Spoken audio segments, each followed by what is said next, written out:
Hey everyone, and welcome to Almost Cancelled. I am Peter, that is Connor, and we're going to talk about Travellers, Season 1, Episode 12. It is the season finale. It's called Grace. Full spoilers for the episode as always. Before we even talk about this one, we actually did forget to mention one thing that was kind of important in the last one, and it mostly just bleeds into conversation about this one anyway, but the mention of a faction in the future, we actually didn't talk about that in the last one. So I just wanted to acknowledge it was brought up in the last one. It was sort of seeded there and it came into play here. But yeah, so much happened. This was a packed finale. Yeah, we got so many answers to things. Answers, new ideas, new things to debate over and talk about, and all sorts.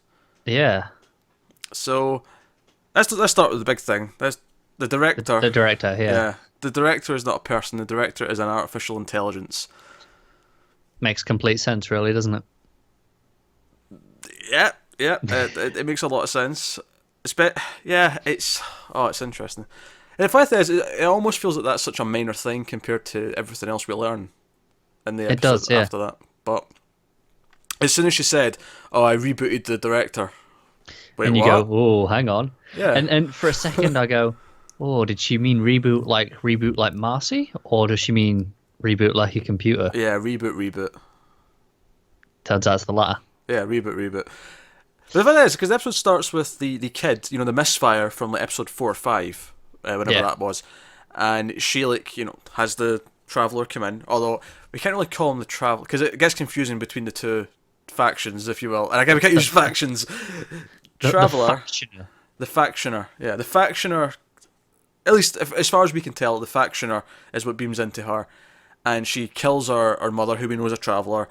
And then she goes after Grace, and she goes after Carly. We see these scenes of her being an assassin, which, by the way, was really surreal. This kid, who's, what, 12, 13, something like that? Give or take, yeah. Doing like this fighting and stuff. It made the fighting scenes really kind of... Because I kept expecting, especially when she attacked Grace, and Grace is fighting her, I was like, if someone walks in, they're going to assume the adult's the one at fault here. And then Trevor gives her a super kick in the stomach, and she goes flying across the hallway. And I was like, someone sees that. He kind of addresses it though, because obviously Grace Yeah. yells at him to go after her, and he's like, "What? She's a kid. What am I supposed to do?" Yeah, it's going to look really dodgy and suspicious. Do you know one of the things I really liked though was just before the factioner entered her, it said revised time of death that immediately lets you know this is different. I noticed that as well. Well, that was the first clue I had. Oh, I bet this is the girl from that episode. Even before the mum walked in, I got who she was because of that revised. Yeah. It was like we should have known who this was because it said revised. Yeah. But as soon as she killed her mother, I was like, oh, this is someone from the faction we learned about in the last episode. And that's when I went, oh crap, we didn't talk about that. But it was like, oh, this is someone from the faction. And that seems to be the case that it is, but it's a lot more muddy than that. It's not as clear as we would maybe like it to be. Because the big thing that comes out of this is that Grace and Ellis, which by the way, I loved the running joke that they kind of had from the last episode that kind of plays into this one where they keep saying, oh, is it safe there? He's like, he's made precautions. He just keeps saying those precautions. Yeah. And he as to use his words, he's got a shotgun. He's got a shotgun. And we see the shotgun used. Very good foreshadowing, actually. They mentioned the shotgun in the last episode, and it popped up in this one. But no, so yeah, so we've heard about Shelter 402 or what was it 401? I think it was just 41. 41. Yeah. Shelter 41. Numbers don't really matter. This shelter that collapsed, and they've talked about it in the past when the bell rung, and they talk about this traumatic incident that they've all remembered in their past, and that's not happened anymore. That's the one thing that seemingly changed quite a bit. It's quite a big change as well. That's quite a big change. Thousands of people. And not only that, it's those people that became the faction. It's those people that have become against the director, and because we learned that the director's an AI, the war, the fight between them is people who worship or follow the director versus people who are the faction who believe that human beings should be making the decisions. So in a weird way, this introduced a lot of ideas in one episode, because before we didn't even know it was an AI, so we didn't know that was a debate to have. Yeah, but now it's blown it wide open for the next season. And do you know what I love about it? Because we spoke a couple of times about how I bet the director turns out to actually be evil and they have to go rogue and go on their own. This kind of brings that into play, but in a really... Because it's not just as clear cut as that. It's now a case of, first of all, we don't know who's sending the messages back anymore. It could be the other faction. Yeah. And we also don't know, should we be on their side? are we fighting for the wrong half here? Yeah, and there's even the thing, like, obviously she reset the director, but Yeah. did it work? Like, what difference has that made? Because presumably that's made it lose all the information, the stuff that it's learned, and it's now at its bare basic levels again. And is that making the right choices anymore? Like, because of that? Well, it's kind of this great thing where it instead of being a clear-cut right and wrong, it turns it all into this big moral debate. Yeah. What's the right path? What is right vs wrong? It's far more than I expected going into this show. I know, and it's like I genuinely don't know, because we also don't really get a clear. Sure, it's like, Ellis gets the message from the director, cancel mission, and we also have various people getting texts saying cancel, destroy this, kill that traveller. We have the same with the cop that McLaren's been seeing occasionally throughout the season for help, and she's got the mission to kill him, and she senses there's something wrong. She actually lets him shoot him. Like, she has that small moment where she lets him shoot him so that the history books show that she tried to and failed, rather than she was a traitor to the cause or whatever. But it's the thing. It's like, well, is it the director changing the plan? Because obviously the plan was set in motion before he was reset. But if he's offline, then who's sending these directions? Well, back? It could have come back online and be sending these. Or these could be coming from the faction, and there is no way of knowing, which makes it really interesting. Or maybe the computer director maybe never came back online. Who's to say it just stayed off, and the faction's now in control in the future, and we there's so much going on, and we don't know. My only kind of plot hole, and it's only kind of a plot hole because they don't say for sure that Helios is exactly what caused the collapse not to happen. Right, we don't know that for 100% fact, but it's kind of implied. It's kind of implied that that's the big thing that did make the change. Would you agree with that? I mean, I don't know. I mean, that's the biggest thing they've had an impact on, but it's also worth noting maybe it's not something that our team has done that's changed that. Sure, okay, that's fair. I mean, but that's the assumption, isn't it? The reason I was going to bring it up though is because they revealed that the people who kidnapped him in episode 5 were people from the faction that they've also sent back. Yeah. And we said it felt like a test, but it kind of was, because he even says that word, it was a test, but it wasn't a test from the director, it was a test from this faction to test their loyalty and figure stuff out. So, which I like that there's an evil team of travelers. And it also makes you wonder how many of the traveler teams that we've seen have been taken over by the faction. Like, how many of them have been recruited? Yeah, defected. Presumably, Hall, who we saw go into prison earlier on in the season, presumably maybe he was with the faction all along now. Like, it brings a lot of things in, and I think that's the other thing that the finale does a really good job of, is it brings in a lot of elements that have been seeded throughout the season. The girl, there was the misfire, the machine, the stuff set up in the last episode with Ellis. It feels like a lot of things that have kind of come in. The kidnappings obviously has been brought back up. Yeah, exactly. And we did finish, didn't finish, but we did get big advancements on a couple of plots. Of course, Carly has the thing where Jeff, which I'm glad that Jeff did hear the fight. Because the fight wasn't very quiet, was it? Quite noticeable, yeah. And he shoots her, and it's a fair shooting, because the girl's about to shoot someone. He's done his job perfectly well at this moment. But she pisses off, and now he's got no witnesses to say that he should have shot this kid. Well, yeah, and it's kind of a dick move. I mean, Grant obviously told her to, it's your problem, you deal with it. But and this is almost like a silver platter. Although I have to say, I love the moment where she notices the kids coming around the car in the mirror, and you just see her sneaking up around the car. I'm like, that's such a weird image to see a kid being the one who's doing this assassin. I thought all the stuff with the assassin was really well directed as well. Yeah, all the fights. Yeah, I agree. Yeah, they all felt visceral enough, which was cool.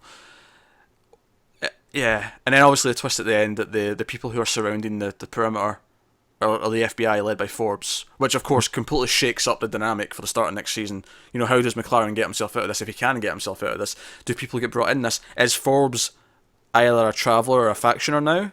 That's the thing. These FBI surrounding them, are they FBI or are they? Yeah, is that just their cover? Is that just their hosts? Is the FBI? We don't know, do we? Because obviously, if they are the faction, they wouldn't have introduced themselves. They just stayed hidden. And this was very wise. They had Kat try and call Forbes. We don't see Forbes all episode, but we see Kat try and call him, which is very smart. It just reminds us that he exists. Yeah. So that when he walks in at the end, he's busy as well. Yeah.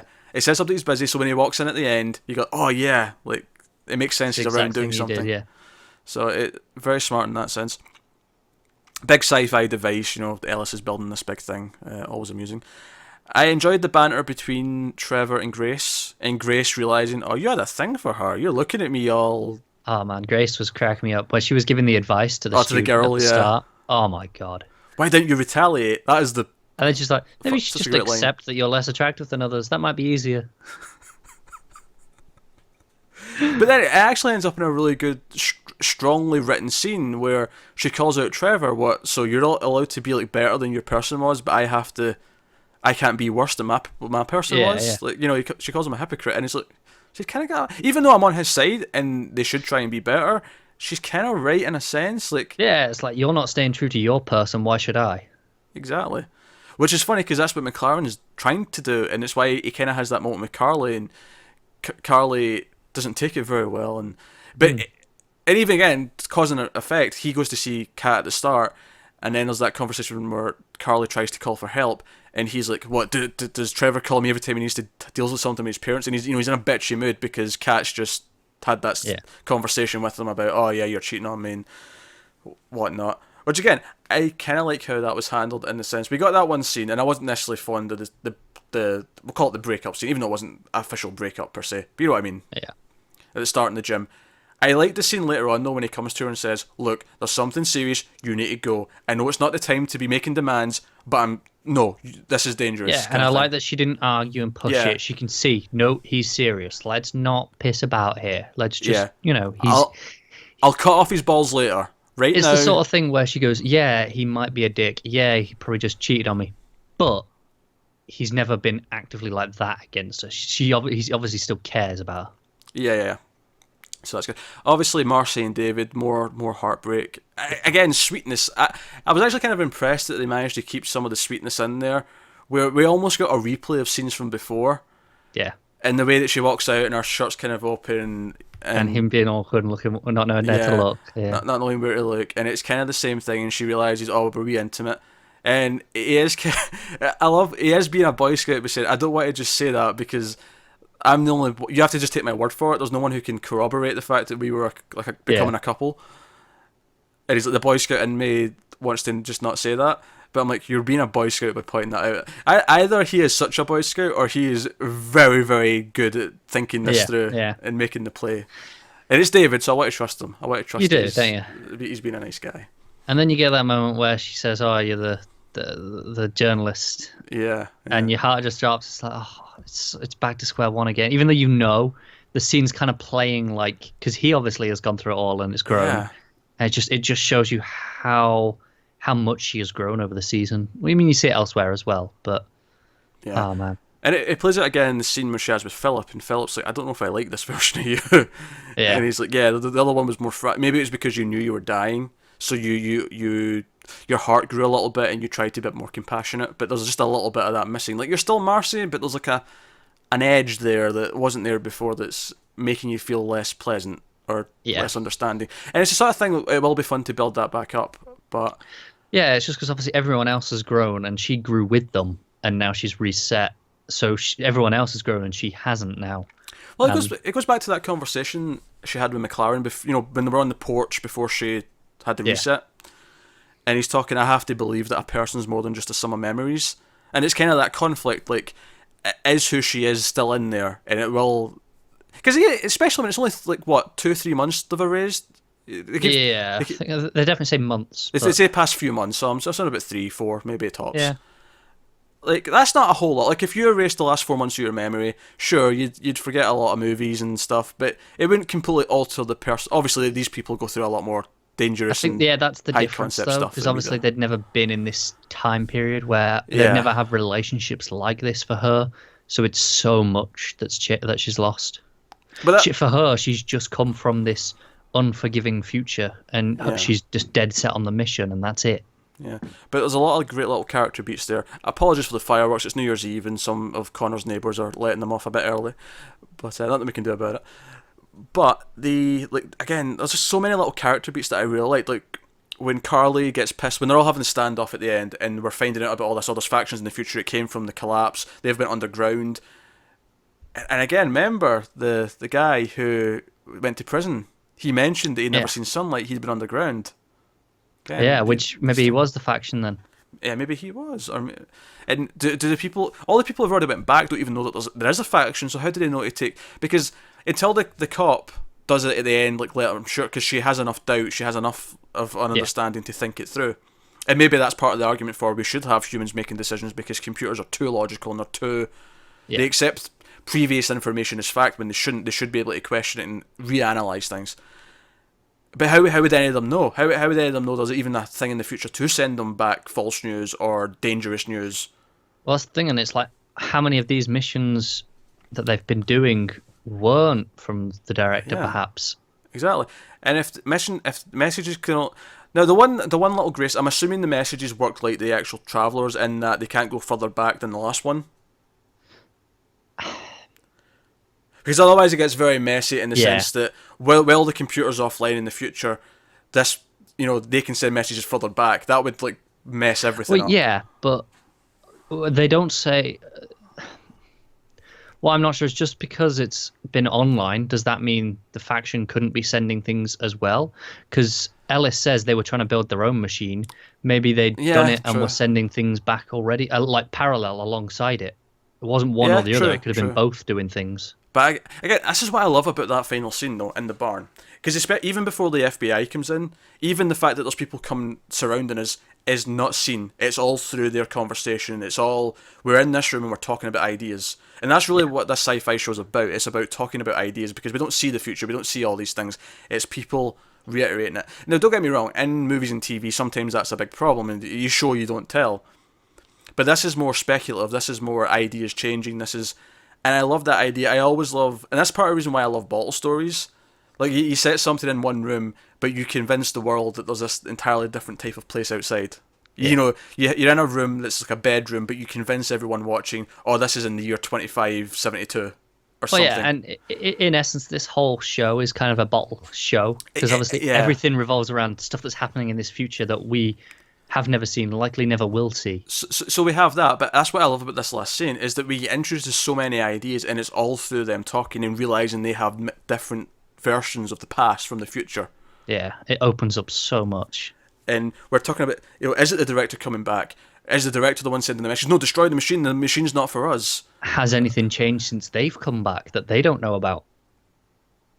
It really opens things up. It leaves so many avenues. It does, and it's actually left me really excited for a second season. It leaves me with this great idea that the characters now have to decide, because they even have that moment where Philip and Carly are like, should we really accept the director's word? And Carly, of course, it's because she's been ordered to kill him, and she's being doubtful about that. Trying to find a way out of it. Yeah, and McLaren's still kind of sticking to his guns. He's like, well, maybe you should. Maybe you shouldn't be asking me that. Yeah. But earlier on, when the blonde was trying to kill him, he wasn't saying that. But then it's like, you don't even know it is a message from the director. Exactly, we don't. It's just, they don't. Oh man. Which is why I love that it turns into this, what should we do? And it also almost makes me think that the characters themselves, the team, over the course of the show, the story is really going to be about them finding out who they are and what they believe and what they should fight for and what are they going to try and do with that information. But I love the idea that there's all this stuff going on that we never see, and it focuses just on the perspective of these characters. I love that type of story. So much of it is just that overhead shot as well, looking down on them while they're speaking. Yeah. And you can see like the two doors. You got Marcy and Philip run into the doors to look out, but that's it. You can just see just to the edge of the room, and that is it. You don't need to see any more. Yeah, you don't see anything. You see almost this beam of light, this singular beam of light. Yeah, just because the door's not quite open. Yeah. So, I really like the finale. I think it brought a lot of new ideas to the table. This isn't a complaint, but it decided to go with a big cliffhanger instead of feeling like a wrap up. Some seasons, TV shows will do the whole thing where each season feels like a contained story. This feels like, no, we're ending on a big cliffhanger, come back for season 2. So I better get a season 2. Yeah, that's the thing. I'm always okay with this as long as it gets the next season. It's when if it's get cancelled that you get I'm annoyed. confident. I feel like because Netflix are distributing it outside of Canada and worldwide, that'll bring in a huge audience. That even if the Canadian numbers aren't that great, Netflix will be like, no, here's some money.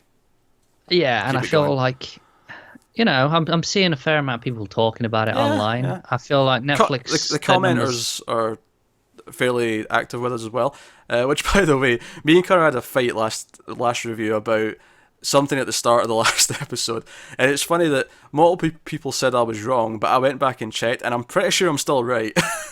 I need to go back and check myself. But Yeah, you need to go back and check yourself. Do you know what? We have a lot of arguments about little things. We do. And it's usually me that insists on going on checking. It's Yeah. very rare that he is the one that feels like he has to check. It's because I was sure I was right. Yeah. And I wasn't letting it go.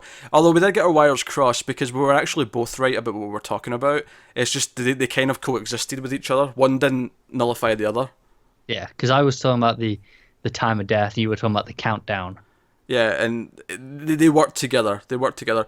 Yeah. So, whatever. We do bicker a lot about a lot of stupid little things, a lot of details we'll get hung up on. One commenter once said we feel like brothers because we'll just not let something stupid go. If that's what we do, that's what we do. But I'm acknowledging it because people in the comments were saying I was wrong as well, and I'm sure I'm right. So, and I just haven't checked yet, but I'm going to take the commenter's word and tell Peter he's wrong. And if they provide proof, I'm going to go back and look again. I'll keep looking, and I will make notes until the past changes, and then it's like, oh look, it's right now. It's always been right. Nah, but what do we end with? We end Grace's shot. The shot went right through her into Trevor. I'm assuming Grace will probably be dead because she feels like a supporting character, and Trevor will be resuscitated.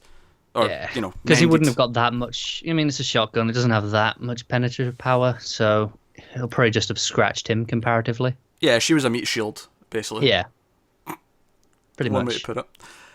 But oh man, it's got to have a time jump right at the start of the next. You can't pick up right there. Yeah, I feel like we'll start. I mean, it'll go two ways. They'll either start right at that moment, or we'll start with them all in like holding cells, and like the FBI comes in to talk to them. I feel like that's more likely because it feels like you get the mystery of how did this go down. I'm feeling a swerve as well. Yeah. Either Forbes is already a traveller and will help them out of it once they're in lockup, or something else like that. Maybe not Forbes, maybe someone else. I feel like there'll be. It won't someone be on the as inside. It's dire. not just them that they thought. Yeah, it won't be as dire as it looks right now. But they'll only find out right at the end of that first episode. They'll go the whole episode of them just in despair and questioning or whatever. Either the end of the first episode, or alternatively the end of the first scene.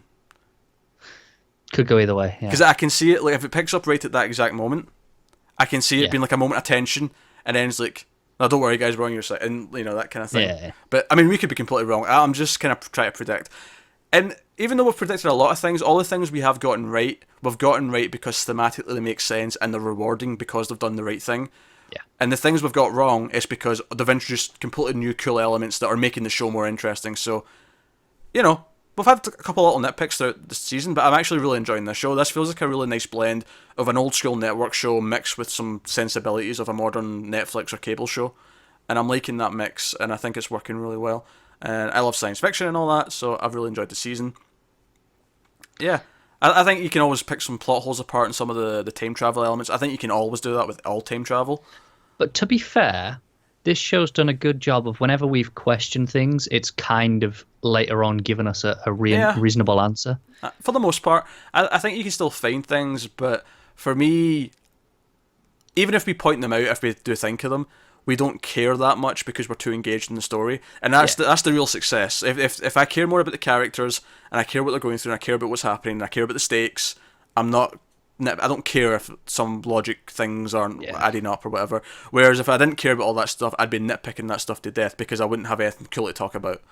Exactly, and I think for me the thing is I like how far this came over the season without me realising it almost.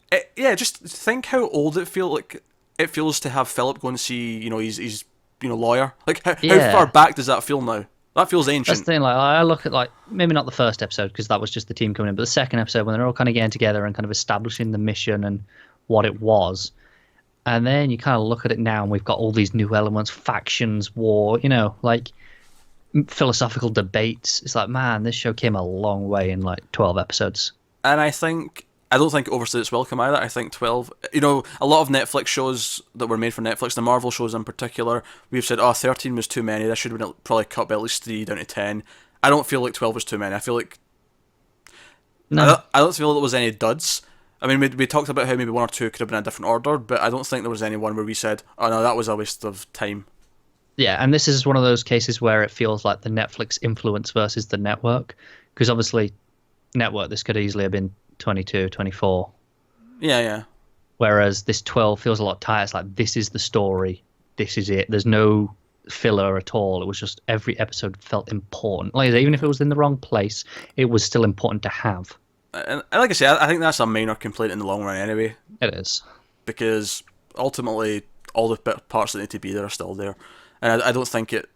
The only thing that hurt by being slightly in the wrong place maybe was just the pacing at the time, but it didn't like affect the story. Like it'd be a different thing if this story suffered because we didn't have that yet, or we had that. Yeah. Nothing suffered like that. It was just this feels like a slightly different pacing compared to what I Yeah, expected I mean at this point. it's way better that it was a bit late for me than it was if it hadn't been before the next episode, because that's Yeah. where it needed to be Yeah, before yeah. that. How far before is maybe a matter of opinion. Yeah, if it had been too late for what mattered from it, that'd have been a problem. But it wasn't. Yeah. It was just, it was just a pacing thing more than anything else. But no, and I like the characters. I like varying degrees. I think Marcy and David are probably my most favorite ones. But and I'm Which is it makes it all the more heartbreaking at the minute. yeah, they're the heart of the show. Their relationship is the heart of the show. Yeah, I think for me, Carly is probably the weakest. Carly probably she is the weakest, but at the same time, I can't look at anything and go, this doesn't make sense, or the character's poorly written, or whatever. Everything still Not works. that. It's just I feel like all the others have extra things above and beyond that, whereas her, she still feels like she's at that base level. She's only just starting to grow out of that in this last episode. Oh, by the way, I was so sure that when she made McLaren stop the car and she kissed him. I was so sure, because this was just a couple of scenes after Kat phones Forbes, that Forbes was going to look at the camera on the dashboard cam again, because we've seen him do that before. I was convinced Kat was going to drive across and see it or something. No, I was at the same principle. Yeah. Like they're going to get seen now after just after that conversation. Yeah, I know. It's insane, but that's what I was thinking. That's what I was thinking at the time. But that's kind of my point for her. She's only really had that stuff and then the stuff with Jeff and the kid, whereas everyone else has had so much. Like and they're the same things that she's had since episode 1 or 2. And it leaves room for improvement with her in season 2, and I think they can. Definitely. I think if we get to a point where she doesn't care about her relationship, well, maybe not care, but she's over the relationship with McLaren, and maybe, what I really want to happen in season 2 is I want one of them, hopefully David, to find out and be in on what's going on. Yeah. Because maybe like he finds out and they think they can erase it, but he actually found it like 3 days ago, so it's not it's too late. Yeah. He knows. Or maybe Kat, whatever. But I think that will... Although Kat would be the more devastating one, because of, oh man, my husband's dead. Whereas with David, it'd be like, well, okay, I cared about Marcy when she was like here and she was ill. But he never grew to like love her until after. Yeah. The person he grew to love was who's there now. Yeah, was kind of, Kat, because she reset, but... Oh yeah, but with Kat, it then becomes like this almost creepy thing, whereas she's been with this man for months that she didn't even know was a stranger to her. Yeah, a lot of really intriguing ideas come out of all these relationships. Both are interesting in their own way, so honestly, I was expecting Philip to have kicked the heroin by the end of the season, and that's not. And I don't even feel cheated that he's not. I think it's just it didn't focus on that. It really went into the background while we dealt with other things. Yeah. So I think that's good. No, I really like this finale. I like this season a lot, actually. Yeah, me too. I think it was very consistent. Yeah. And I like the characters. I like the story. And it's a show that you can do a little bit cheaper, because it is, again, about the ideas rather than showing a lot of cool stuff. Even though it did have the odd moment where you had a cool fight scene. Episode 1 had some cool fights, this had some cool fights. The plane coming down looked pretty cool. Speaking of planes coming down, well, that's us done anyway. That is the season finale of Travellers. Let us know what you thought of the finale and the entire season in the comments. Of course, we always like to hear. Like and subscribe and all that stuff, it helps us out a lot. Obviously, we're looking forward to season 2. All of our January shows are actually starting as early as tomorrow. We've got The Mick, we've got Sherlock coming, we have Emerald City, we've got a show from Tim Kring on Freeform called Beyond. That's all coming in the first week of January, starting tomorrow, so look forward to those. And our weekly news will be back next week as well, so back to the full schedule. And just look out for the anticipated 2017 show video we've got going up. Check out the best shows of the year videos we've already put up. There's movies ones as well from the other shows. That's the plug-in. Hope you've enjoyed Travellers. Hope you've enjoyed us talking about it, our insane rambling and theories. And since it's New Year's Eve, Happy New Year. Sure, too. Why not? Thanks for watching, guys. We'll see you next time.